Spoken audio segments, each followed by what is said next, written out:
Hello and welcome to a brand new episode of The Lowdown. Today I'm absolutely delighted to be joined by Frazer Robertson, assistant coach of Standard Liege. Frazer, big warm welcome to the show. Thank you. Thanks very much for having me on. I've got a bit of a cold, so hopefully with my cold and Scottish accent, it's not too hard for people to understand me. Frazer, as we begin with every guest that comes on the show, could you please take us through your earliest football memory? My earliest football memory, that's a good question. I think it sounds kind of simple, but it's just really kind of growing up playing in the street. It's nothing too fancy, nothing too I don't know, it's not really a big story. It'll be like probably any normal kid growing up all over the world, just enjoyed playing football, enjoyed playing with your friends. I probably still grew up in a time where it was street football. You would go and play in the street, you'd play in the car park, you would play anywhere you were able to play. So yeah, just really kind of growing up in Scotland, west of Scotland, kind of playing football in school, playing football with your friends. Kind of early, probably, if I look back and kind of early memories of a game, I probably think you always talk about the first World Cup that you remember. And I would probably say it was Italia. It was definitely Italia 90 was my first kind of football World Cup memory. Early 90, a good one for the Irish too. Yeah, it was. It was definitely. I remember watching the opening ceremony. I remember like the games going through it and stuff like that as well. So yeah, it's strange as you get older, you start to remember these kind of the memories of.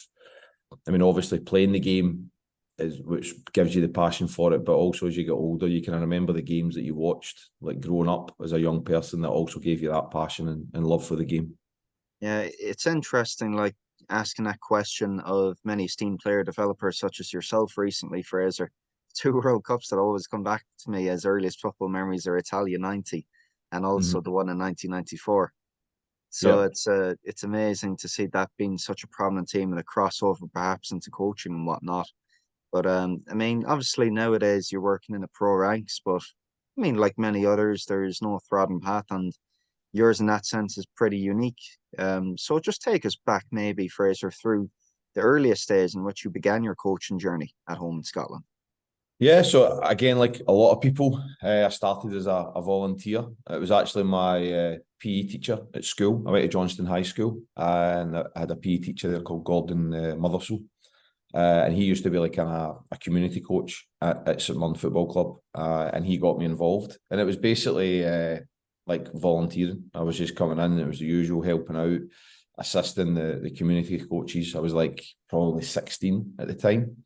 I did a week's work now, and back then at school you did a week's work experience at a place. So I did it at St Mirren Football Club, but I did it I don't know if you might not know, people who know St Mirren will know, at the old stadium they used to have a gym, like a public gym underneath one of the stands at the old stadium, the old Love Street. So I did a week's work experience in the gym. So it was like just a kind of gym attendant when I was 16 through the school.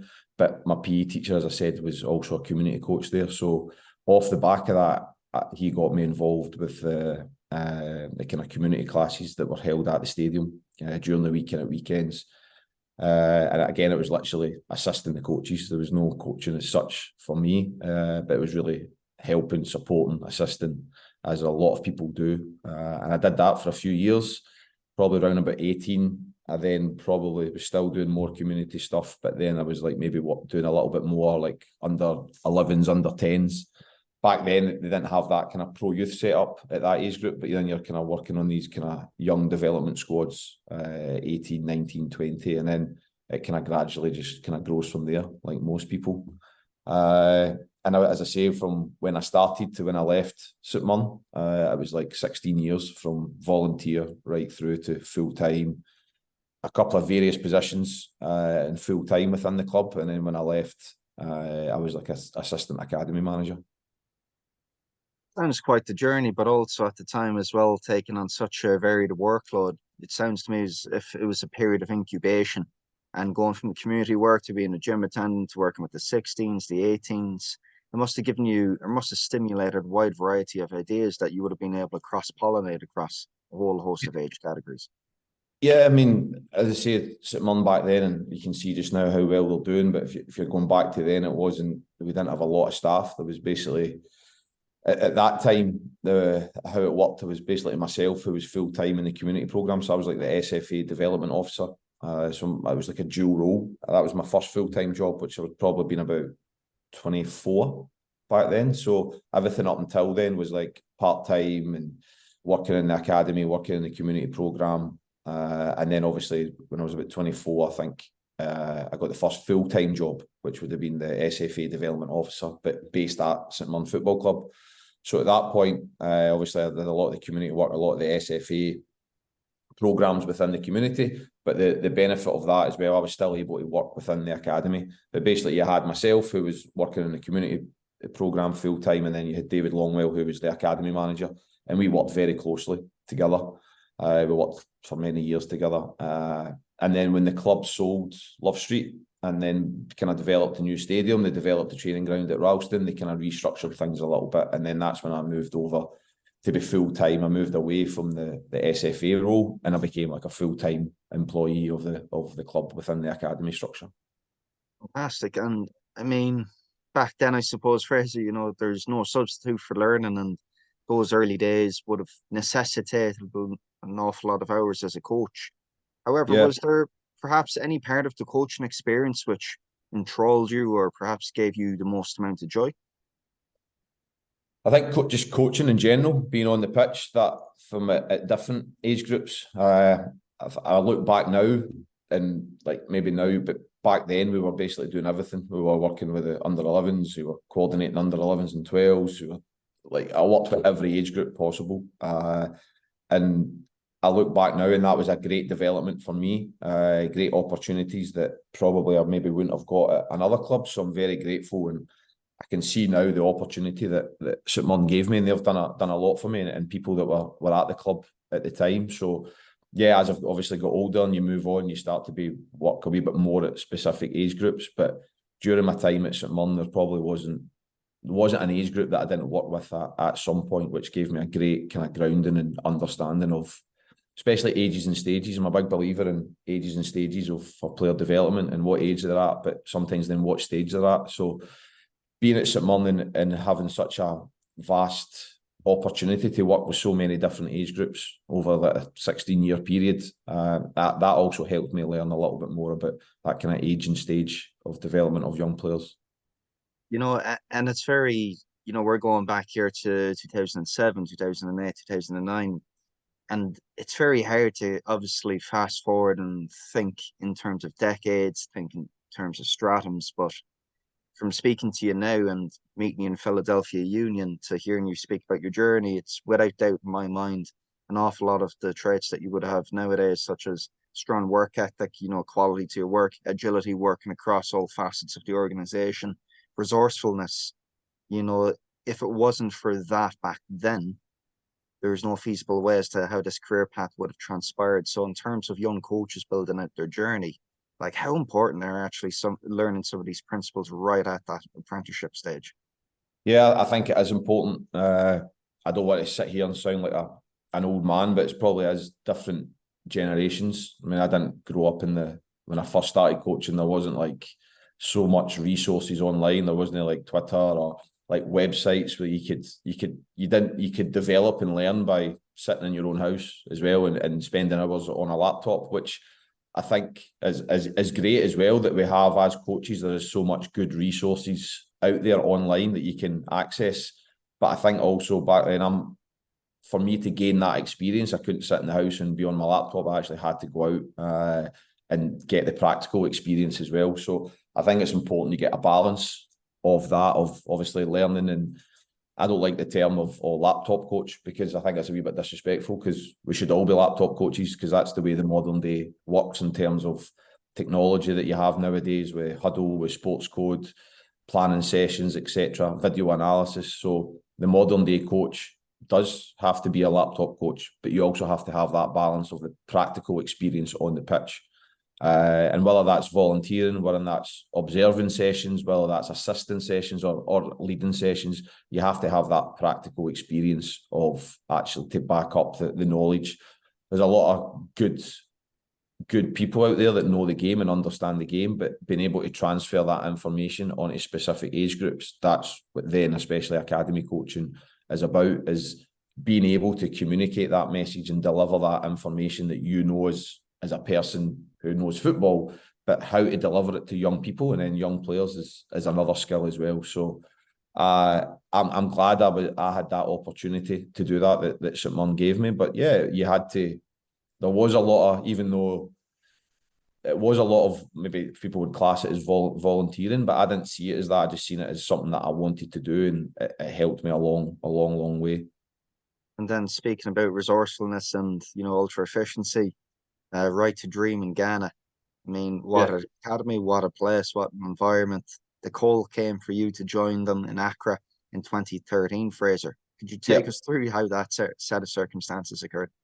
Yeah, so obviously being at St Mirren at that point, I was obviously full time at the academy, working at Ralston, and do you know what I mean? I was very fortunate. The job that I had was great. I loved what I did, and it probably would have been about maybe 2010, 2011, maybe around about then, that I met Gareth Henderby on. Well, I actually met him on my B license, and then the A license. We did it together.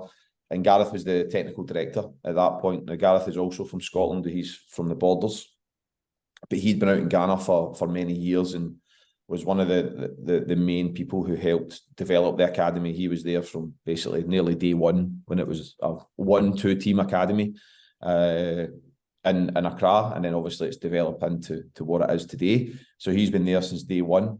And you know how it is on kind of these coaching courses. You get to meet people, you talk, you network. I never imagined when I'd met Gareth and we became kind of good friends and we spoke kind of from time to time that he would end up one day offering me a job. But I'd been talking to him one day, and I always had an ambition and I always wanted to work abroad at some point. I never knew Ghana would be a destination. I don't think I never woke up one day and went, "Oh, I want to go and work in Ghana." But I was lucky enough that opportunity came up. Spoke to Gareth. He said there was a possibility of an opportunity to come out, and I was like, okay, that's not the destination I'd originally thought, but in hindsight and now looking back, it's the best decision I've made, not just from a work perspective, which was great, but also just as a life experience, and just what it did to me in terms of my development as a person, but definitely development as a young coach at the time. And could you elaborate a bit more upon that? Because it's quite a sturdy statement too, right? The best decision you've ever made. Yeah, I think, and I think I'm definitely aware. I mean, everything that you've done helps you get to wherever you are at the moment, and where I am just now. That if it wasn't for St Mirren, if it wasn't for Right to Dream, if it wasn't even for everywhere I've been, Philadelphia, everywhere I've been has helped me get here.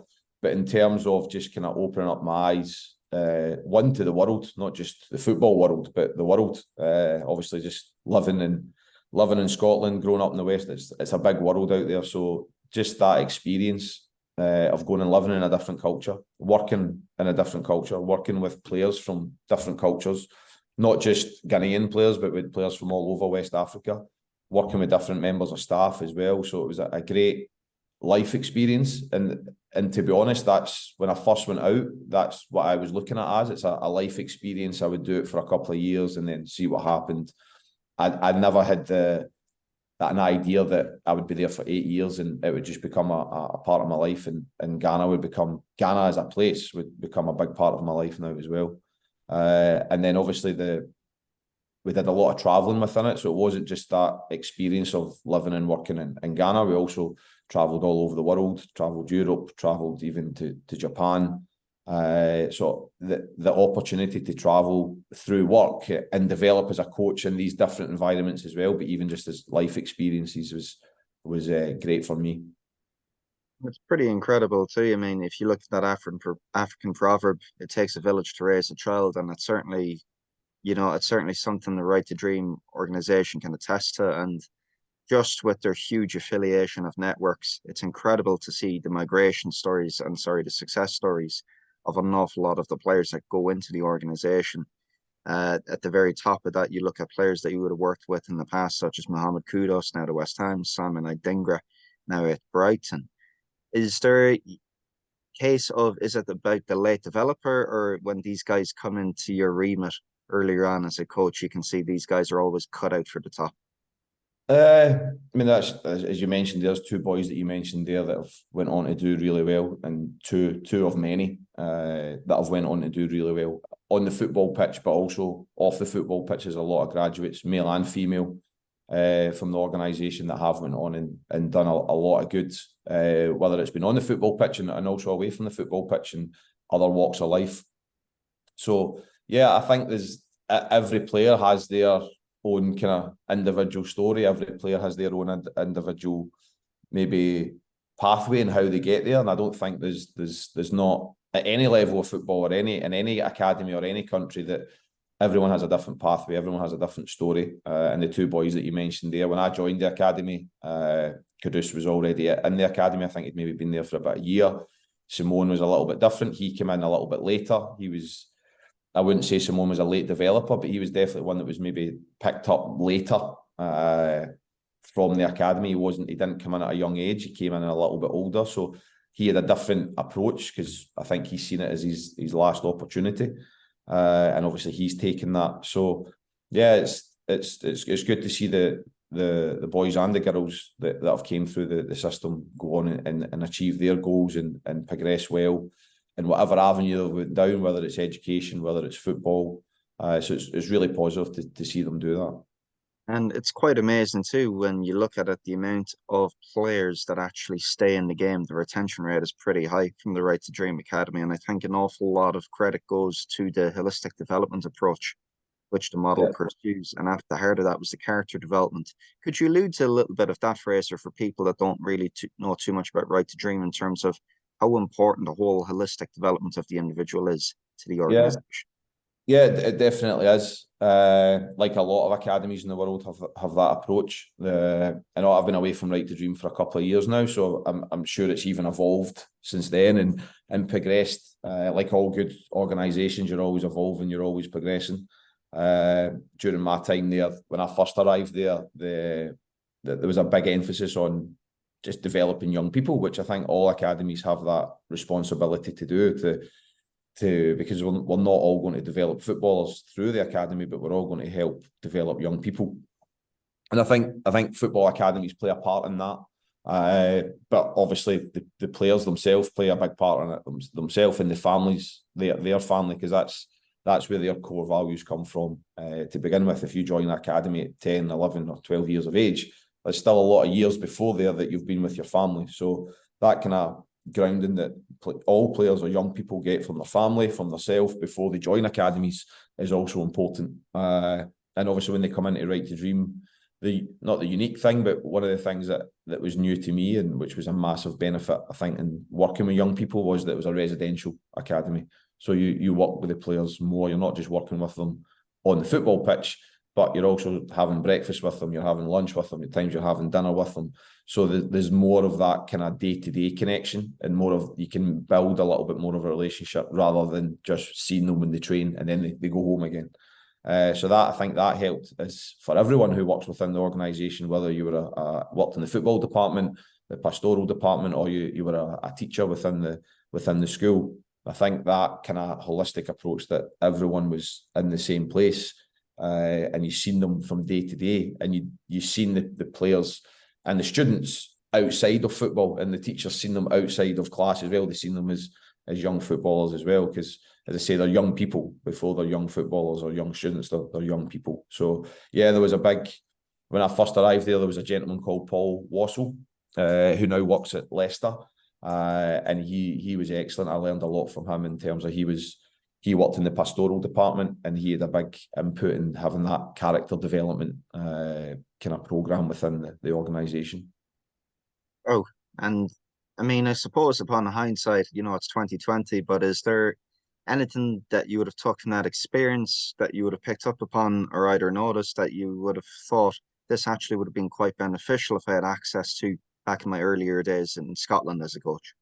Yeah, I think the big thing there was about the importance of education and doing that. And regardless, there was at Right to Dream, they they gain an academic scholarship. So you do get longer to work with the players. There's not, whereas a lot of academies, which is a part of academy football as well, is like players getting released. That doesn't happen within the organisation because they commit to, it's like when they get a scholarship, it's an academic scholarship.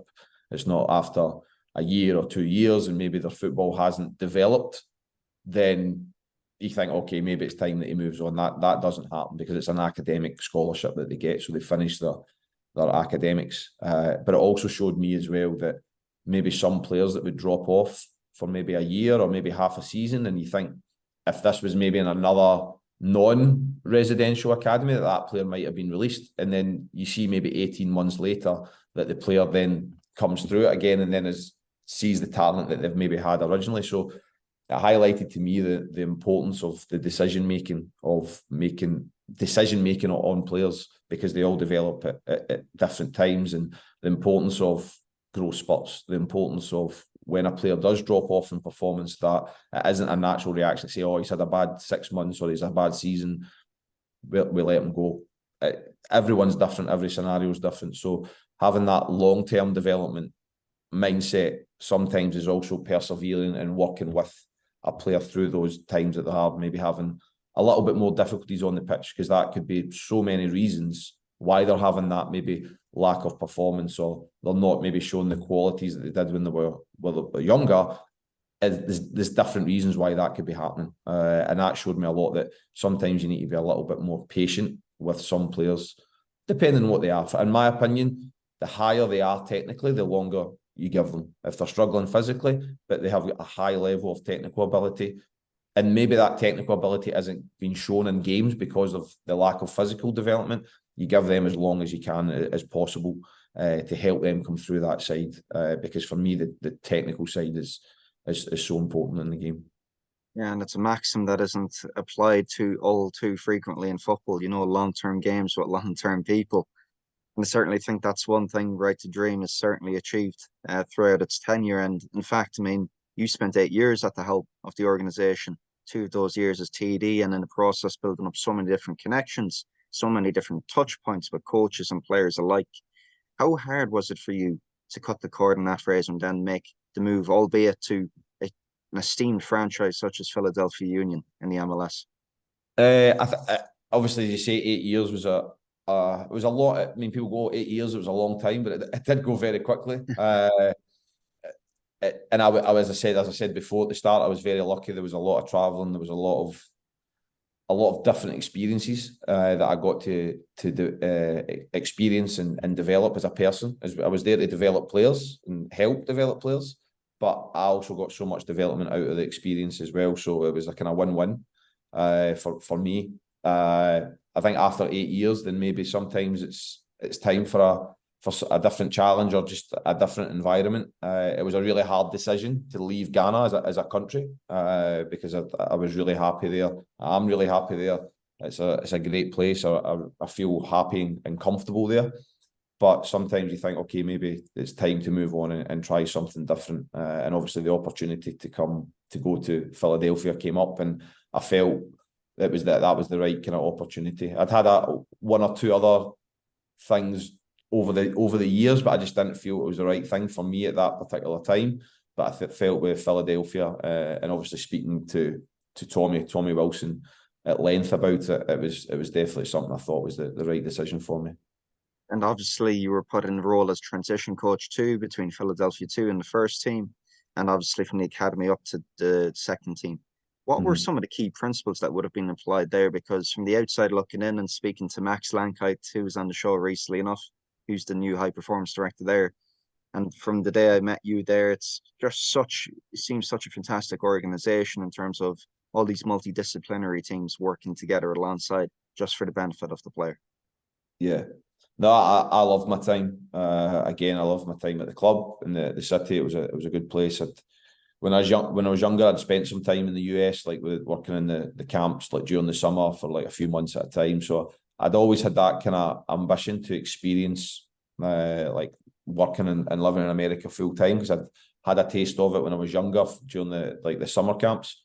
And I love my time in Philly. The club is great. It's got a lot of back in the owners, and even with the Graham family, who support the academy very highly, and obviously they have a kind of, and we have the Philadelphia Union have the school as well. So it was very similar setup to Right to Dream, in terms of we had Philadelphia have their own school. All the players went to the same school. They could train in the morning before, they could train after school. Biggest difference was it wasn't fully residential. We had a group of players that we had a host family that stayed, but majority of players came in and then went home. But there was similar things in terms of the academy had a school, so all the players coming into that school, which was good.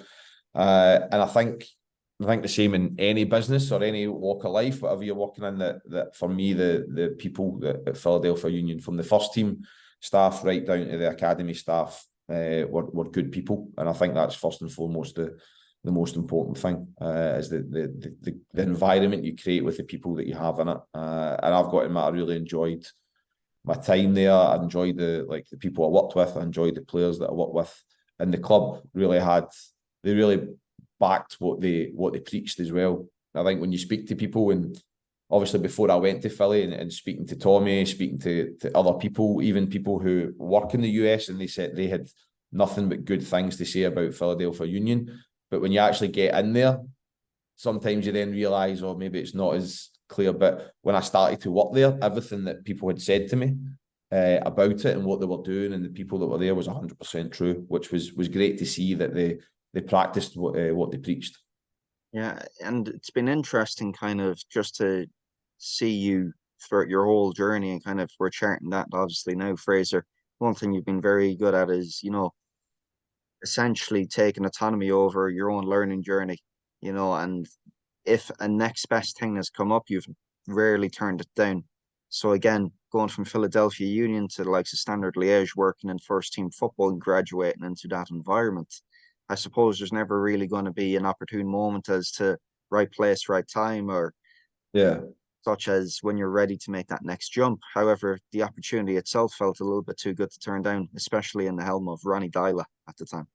Yeah, definitely. I think it was, and it wasn't too long after I think you had been there. I think it was actually maybe only 5 or 6 weeks after actually meeting yourself there, and I'm standing talking to you at the side of the pitch, saying how great it is, how much I'm enjoying it. I'm settled in the US, and which was all true. I wasn't looking to leave. I'd only been there maybe just under a year and a half. So in the grand scale of things, for me, I still had so much to learn. I had so much to still do and develop there.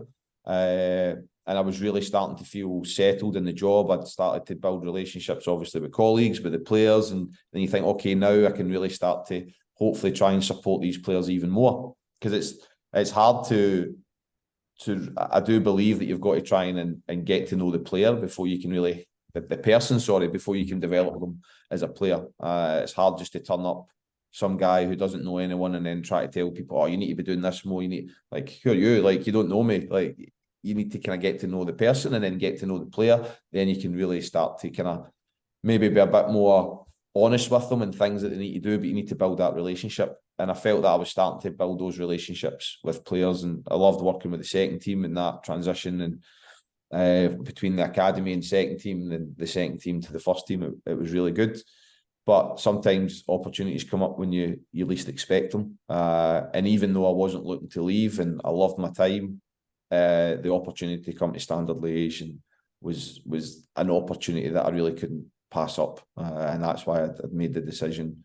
It was hard, but I also felt it was the right decision for me at that point, even though it was hard decision. And I felt bad because it went through such a long process to get my work permit to come to the US, and then for me to leave.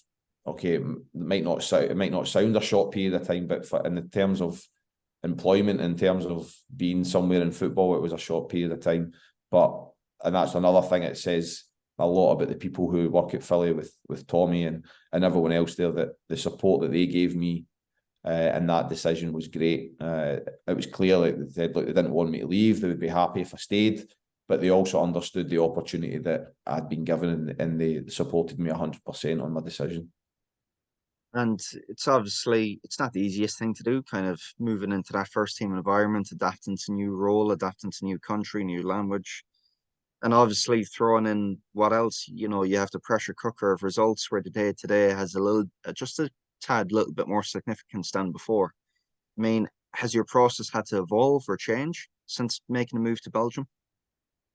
Uh, Me as a person, no, I don't. I think again that nothing's really changed in terms of what I've spoke about previously about just obviously working, having a good work ethic, uh, just trying to do the job to the best of your ability, learning from your mistakes. But it's also important, I think, you can to own your mistakes, and if you do make mistakes or you do think that it's a learning thing, you've got to take responsibility for them.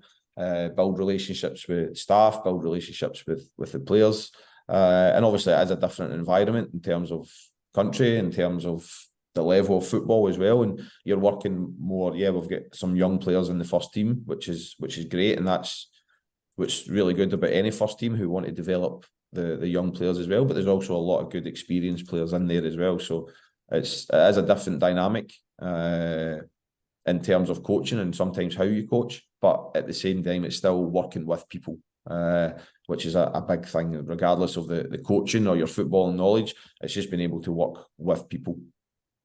Obviously, people being key to that. I mean, you've worked at the heart of player development now in three different continents, and I mean, you're one of those coaches too that's very fortunate to see the fruits of your labor in terms of players progressing through the ranks that you would have played a role in their development. But obviously, transitioning from all the way from academy football to the first team environment Mm-hmm. where you are now, Frazer. I mean, how do you see football development pathways evolving in the coming decade or so? Yeah, that's a good question. And I suppose the next decade will tell us that. I do think, if you even look just now, and this is me sounding like old, but we are working with different generations. Even young people learn differently now to how it was when I went to school. So how you were taught now, even from an academic point of view, is totally different to how I was taught when I went to school. And I think that's something that maybe older coaches, and I'm not saying I'm not an old coach, but I'm definitely from a different generation to maybe the players that are coming through now within academies, or even young players who are coming in to the first team environment. It's not just academy players; it's young first team players as well, who have been brought up in a different way of learning in school, but also in academy. So I think I don't know what will change or what will develop in the next 10 years, but I just think it's important as coaches that we're ready to adapt and maybe move with those modern times. As we said before, like maybe 10, 15, 20 years ago, like you didn't really need a laptop, if you're honest. It was pen and paper and it was get out onto the pitch and do it. Whereas now as coaches, we've had to develop different skill sets in terms of, as I said previously, about using different software, how we analyse games, individual clips. Analysis has become a massive part of player development. Obviously, we use analysis maybe for opposition and stuff like that, but I think for player development, it's a massive tool that we have now to help develop players. There's so much more that you can do to help develop a young player off the pitch as well as on the pitch now, whereas that's probably going to, I don't see that going away. I see that maybe getting more and more over the next few years. So for me, I think a key word in coaching, but a key word in football for players as well is being able to adapt. As coaches, can we adapt to situations? Can we adapt to situations in games? Can players adapt to situations, being in the team, not being in the team, maybe being out of position, being asked to do something that they want to play this position, but they're being asked to play that position. Players need to adapt, but coaches need to adapt as well. And I think that's a great skill to have within the industry. And I think as time moves on and new trends come in terms of how you play the game or how you deliver coaching sessions or how you work with players, we'll need to adapt and learn new skills as well. And I mean, undoubtedly, throughout this conversation, there would have been a lot of coaches' curiosities piqued from a variety of different levels, and notwithstanding inspired from your own developmental journey today, Frazer, in terms of how you've adapted and how you've progressed through the ranks, taking principles, taking lessons from the previous before and applying them into a new context. But for those that are wishing to embark on a not too dissimilar career path to yourself, what would be the one bit of key advice you'd have for them? Yeah, that's a good question. For me, you could look at it in different sections. I've been really lucky that I've got to. I've always say this, and some people that know me well will probably laugh because I say this a lot. Like I know how fortunate I am to have a job. Never mind a job I would do as a hobby. So I'm really lucky to have a job. So I know there's maybe not a lot of people that would do their job for a hobby, which I would. And I'm even extra lucky that it's allowed me to travel the world and see so many different things and meet so many different people and experience so many different life things, which has been great. And I appreciate the opportunity that I've been given.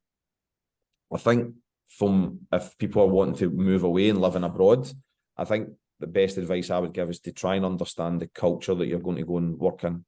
Football's football. It stays the same. It's 11v11 goals.